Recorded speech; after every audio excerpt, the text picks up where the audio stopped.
We do have Hikaru Nakamura, who is making his debut here at the American Cup. Hikaru, welcome to the studio. First round, first win. How do you feel right now? Yeah, it's pretty good. I mean, I was on a one-game losing streak, having not played classical chess in something like 9 months. So it's quite nice to get a win. I mean, I think the game was very interesting. I noticed it was kind of similar to Levon's game, that there were double, triple pawns everywhere on the board, which was, kind of interesting. But I don't think it was ever really tricky per se for me. A lot of my decisions were pretty straightforward. Unfortunately for Sam, without a second time control in particular, it was very, very difficult, and he just didn't find the right continuations. I mean, I think probably he started going wrong pretty early on. I mean, I think okay, this is all completely fine, of course, and yeah, I mean, takes. How did you assess this position? Yeah, I mean, I thought I was better. Actually, okay, castles is the right move.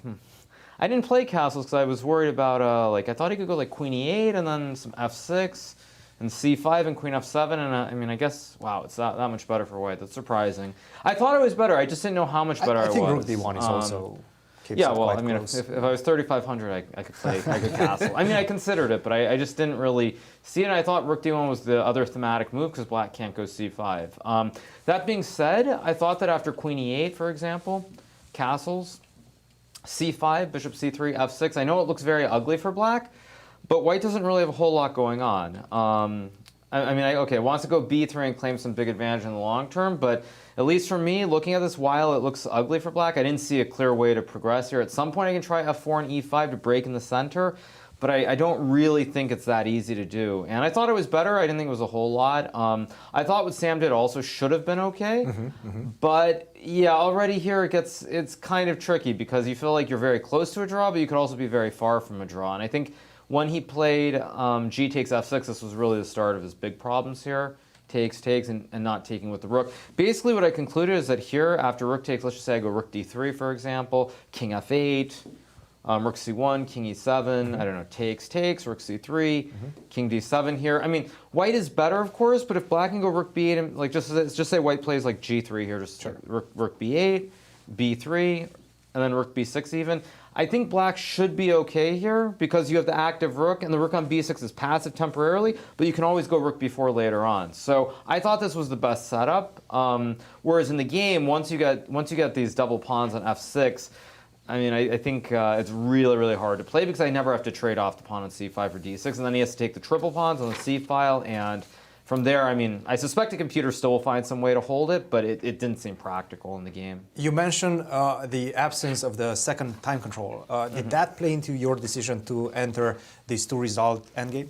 No, I mean, I haven't played classical chess in a very long time, so I just wanted to do something simple.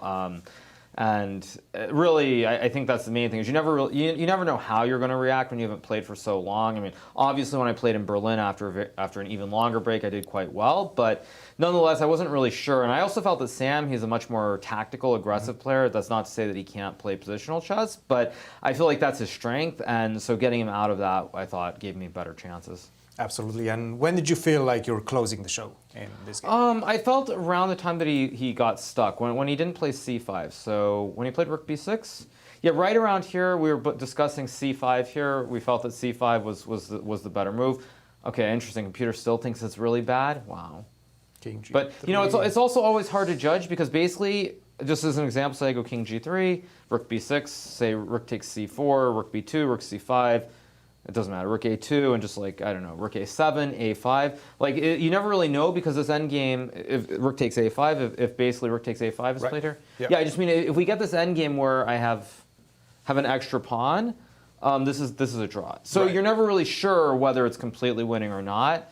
But somewhere around here when he got stuck with this rook on b6, and I eventually was able to play a4, a5, it felt like it had to be winning, and Sam was getting low on the clock as well. And yeah, I don't think I was really ever thinking about like when it was winning or not winning, but I just kept trying to play the best moves and it seemed to work out.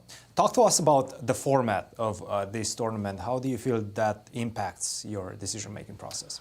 Well, you mean having a loser bracket? Or yes, the loser bracket as well as all the time controls available.